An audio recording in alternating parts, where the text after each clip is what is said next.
ಬೇಡ್ರಿ, ಯಾರೂ ಕೂಡ ಭಯಗೊಳ್ಳಬೇಡ್ರಿ, ಯಾರೂ ಕೂಡ ಜೀವನದಲ್ಲಿ ಉತ್ಸಾಹವನ್ನು ಕಳ್ಕೋಬೇಡ್ರಿ. ಯಾಕೆಂದ್ರೆ ರಾಯರಿದ್ದಾರೆ. ಎಲ್ಲರ ಕೈಕಾಲು ಹಿಡ್ಕೊಂಡ್ರಿ ನನ್ನನ್ನು ಉದ್ಧಾರ ಮಾಡ್ರಪ್ಪ ಅಂತ ಯಾರೂ ಕೂಡ ನಿಮ್ಮ ಉದ್ಧಾರ ಮಾಡಲಿಲ್ಲ. ಆದರೆ ರಾಯರಿದ್ದಾರೆ. ಕಂಡ ಕಂಡ ಕಡೆಗೆ ತಿರುಗಿನ ಬೆಂಡಾದೆನೋ ಕೊನೆಗೆ, ಕಂಡ ಕಂಡವರನ್ನು ಕೊಂಡಾಡುತ್ತಾ ನಿಮ್ಮ ಕಂಡೆ ಕಟ್ಟ ಕಡೆಗೆ. ನೋಡಿ, ಆದರೆ ತಮಾಷೆ ಏನು ಅಂದರೆ, ರಾಯರ ಹತ್ರ ಹೋದಾಗ ನನಗೆಲ್ಲ ತಿಳಿದಿದೆ ಅಂದರೆ ಅವನಿಗೇನು ತಿಳಿದಿಲ್ಲ ಅಂತ ಅರ್ಥ. ದೊಡ್ಡವ್ರ ಹತ್ರ ಹೋದಾಗ ನಾವು ದಡ್ಡರು ಅನ್ನೋದು ನಮಗೆ ಅರ್ಥ ಆಗಬೇಕು. ದೊಡ್ಡವ್ರ ಹತ್ರ ಹೋಗಿ ನಾನು ದೊಡ್ಡವ ಅಂದರೆ ನಿನಗಿಂತ ದಡ್ಡ ಮತ್ತೊಬ್ಬ ಇಲ್ಲ ಅಂತ ಅರ್ಥ. ಅವುಗಳಿಗೆ ಆತ್ಮೀಯವಾಗಿರ್ತಕ್ಕಂತಹ ಸ್ವಾಗತವನ್ನು ಕೋರುತ್ತಾ ಮಂತ್ರಾಲಯ ಪ್ರಭುಗಳ ದಿವ್ಯ ಮಹಿಮೆಯನ್ನು ನಾವು ಚಿಂತನೆ ಮಾಡ್ತಾ ಇದ್ದೇವೆ. ರಾಯರ ಕಾರುಣ್ಯದ ಬಗ್ಗೆ ಅನೇಕ ಜ್ಞಾನಿಗಳು ವಿಶೇಷವಾಗಿ ತಿಳಿಸಿಕೊಟ್ಟಿದ್ದಾರೆ. ಅಷ್ಟೇ ಅಲ್ಲ, ಅದ್ಯಾಪಿ ಇವತ್ತಿಗೂ ಕೂಡ ಅನೇಕ ಭಕ್ತರು ರಾಯರ ಕಾರುಣ್ಯವನ್ನು ತಾವು ಜೀವನದಲ್ಲಿ ಅನುಭವ ಮಾಡಿಕೊಂಡಿದ್ದಾರೆ. ಆದ್ದರಿಂದ ರಾಯರು ಎಂಥ ಮಹನೀಯರು, ಎಂಥ ಕರುಣಾಳುಗಳು ಅನ್ನೋದನ್ನು ನಾವು ಅವಶ್ಯವಾಗಿ ತಿಳಿಬೇಕಾಗಿದೆ. ಜ್ಞಾನಿಗಳು ಹೇಳ್ತಾರೆ ನೋಡಿ, ಜಗತ್ತಿನಲ್ಲಿ ನಾವು ಎಲ್ಲೆಲ್ಲೋ ಹೋಗ್ತೇವೆ, ಯಾರ್ಯಾರ ಕಾಲೋ ಹಿಡಿತೇವೆ, ಯಾರೂ ನಮ್ಮನ್ನು ಉದ್ಧಾರ ಮಾಡುವವರಿಲ್ಲ. ಜಗತ್ತಿನಲ್ಲಿ ಈ ರೀತಿಯಾಗಿರ್ತಕ್ಕಂತಹ ಸಂದರ್ಭ, ದೈನ್ಯತೆ ಬಂದಾಗ ಖಿನ್ನರಾಗಿಬಿಡ್ತಾನೆ ಮನುಷ್ಯ. ಬಹಳ ಜೀವನದಲ್ಲಿ ಅವನಿಗೆ ಬೇಸರ ಉಂಟಾಗತ್ತೆ. ಜೀವನದಲ್ಲಿ ಅವನಿಗೆ ಯಾವುದೇ ರೀತಿಯಾಗಿರ್ತಕ್ಕಂತಹ ಉತ್ಸಾಹಗಳು ಇರೋದಿಲ್ಲ. ಇಂತಹ ಸಂದರ್ಭ ಬಂದಾಗ ರಾಯರಿದ್ದಾರೆ ಅನ್ನೋದನ್ನು ಯಾರೂ ಮರಿಬಾರದು. ಯಾಕೆ ಅಂತಂದರೆ ಜ್ಞಾನಿಗಳು ಹೇಳ್ತಾರೆ, ಕಂಡ ಕಂಡ ಕಡೆಗೆ ತಿರುಗಿನ ಬೆಂಡಾದೇನೋ ಕೊನೆಗೆ, ಕಂಡ ಕಂಡ ಕಡೆಗೆ ತಿರುಗಿನ ಬೆಂಡಾದೇನೋ ಕೊನೆಗೆ,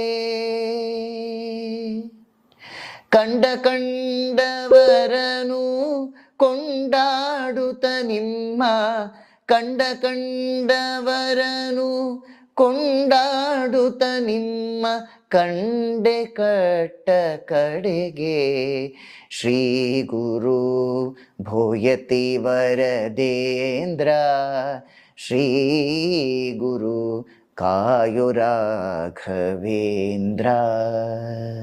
ಜ್ಞಾನಿಗಳು ಹೇಳ್ತಾರೆ, ಭೋಯತಿ ವರದೇಂದ್ರ ಶ್ರೀ ಗುರು ಕಾಯೋ ರಾಘವೇಂದ್ರ, ಕಂಡ ಕಂಡ ಕಡೆಗೆ ತಿರುಗಿನ ಬೆಂಡಾದೇನೋ ಕೊಡೆಗೆ ಅಂತ. ಎಷ್ಟು ಜನಕ್ಕೆ ಈ ಅನುಭವ ಬಂದಿಲ್ಲ?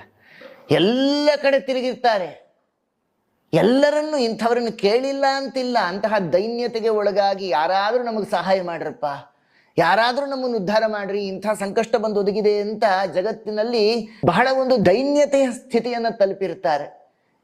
ಎಲ್ಲೂ ಅವ್ರಿಗೊಂದು ಬಿಡುಗಾಸು ಕೂಡ ಹುಟ್ಟೋದಿಲ್ಲ. ಅಷ್ಟೇ ಅಲ್ಲ, ಯಾವ ರೀತಿಯಾಗಿರ್ತಕ್ಕಂತಹ ಸಹಾಯವೂ ಅವರಿಗೆ ಒದಗೋದಿಲ್ಲ.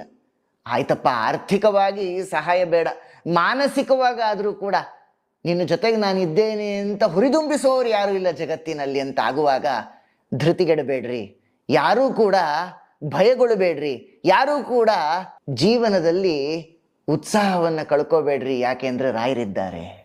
ಕಂಡ ಕಂಡ ಕಡೆಗೆ ತಿರುಗಿನ ಬೆಂಡಾದೆನೋ ಕೊನೆಗೆ. ಹಾಗೇನಾಯ್ತು? ಕಂಡ ಕಂಡವರನ್ನು ಕೊಂಡಾಡುತ್ತಾ ನಿಮ್ಮ. ನೋಡಿ, ಯಾಕೆ ನಮಗೆ ಜೀವನದಲ್ಲಿ ಬೇಸರವಾಗುತ್ತೆ ಅಂದರೆ, ನಾವು ಯಾರ್ಯಾರನ್ನ ಸೇವಿಸಬಾರದೋ ಅವರೆಲ್ಲರನ್ನು ಸೇವಿಸ್ತಾ ಇದ್ದೇವೆ, ಅವ್ರ ಕೈಕಾಲು ಹಿಡಿತಾ ಇದ್ದೇವೆ. ಆದರೆ ಯಾರನ್ನ ಅವಶ್ಯವಾಗಿ ನಾವು ಸೇವಿಸಬೇಕೋ, ಯಾರನ್ನ ಭಜಿಸಬೇಕೋ, ಯಾರನ್ನ ಪೂಜಿಸಬೇಕೋ ಅವರನ್ನು ಬಿಡ್ತಾ ಇದ್ದೇವೆ. ಅರ್ಥಾತ್ ನೀವು ಲೋಕದಲ್ಲಿ ಎಲ್ಲರ ಕೈಕಾಲು ಹಿಡ್ಕೊಂಡ್ರಿ ನನ್ನನ್ನು ಉದ್ಧಾರ ಮಾಡ್ರಪ್ಪ ಅಂತ ಯಾರೂ ಕೂಡ ನಿಮ್ಮ ಉದ್ಧಾರ ಮಾಡಲಿಲ್ಲ. ಆದರೆ ರಾಯರಿದ್ದಾರೆ. ಕಂಡ ಕಂಡವರನ್ನು ಕೊಂಡಾಡುತ್ತಾ ನಿಮ್ಮ ಕಂಡೆ ಕಟ್ಟ ಕಡೆಗೆ. ನೋಡಿ, ಮೊದಲು ನಿಮ್ಮ ಹತ್ರ ನಾನು ಬರಬೇಕಾಗಿತ್ತು ಉದ್ಧಾರ ಮಾಡಿ ಗುರುಗಳೇ ಅಂತ.